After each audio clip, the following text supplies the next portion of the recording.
Da grande área, Nicolas chega tirando e afasta lá atrás, Renier toca para fora. A Ponte Preta perdeu para o Vila Nova, categoria sub-23, pelo placar de 1-0 e, portanto, né, está amargando aí a terceira colocação. Bola para fora pela linha de fundo em cobrança de escanteio. Elvis estreando, grande expectativa para a estreia do Elvis. Ele vai para a cobrança de escanteio. Partiu, pé direito, levantou na área, toque de cabeça, no desvio, gol! Gol! Gol! Gol!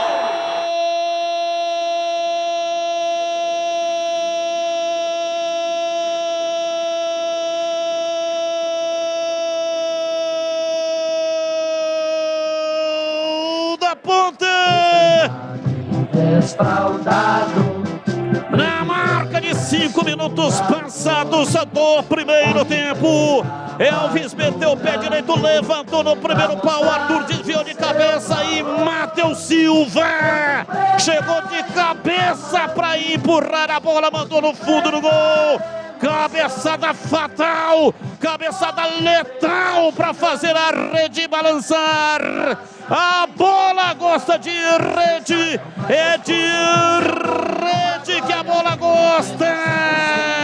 O gol de estreantes, Elvis estreando, cobrou um escanteio. E o gol do Matheus Silva de cabeça, que também está estreando.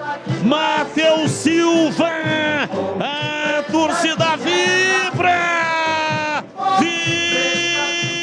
vibra, da pele até o osso no majestoso.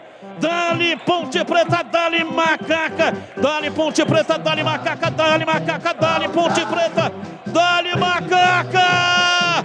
Matheus Silva, Matheus Silva, Matheus Silva, Matheus Silva, Matheus Silva, Matheus Silva, Matheus Silva, Matheus Silva, Matheus Silva, camisa 4.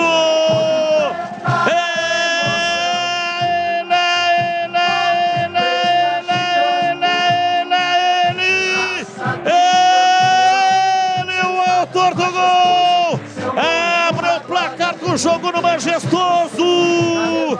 Ponte Preta 1, Operário 0, e o detalhe do gol é seu, Gleger Sorzinho. Ah, Batista, um golaço, né? Gol de bola parada, gol com o Elvis na bola parada. Nós vimos falando isso, né? Desde quando o Elvis foi contratado, que a Ponte melhoraria na bola parada, muita qualidade. E isso é jogada treinada, hein? O Arthur puxa no primeiro pau, a bola chega ali, ele dá uma casca na bola e o Matheus entra no meio de todo mundo, como uma faca na manteiga. Golaço da Macaca, sai na frente, melhor dos mundos. No comecinho do primeiro tempo, agora Macaca 1, Operário 0, Batistão. E atenção,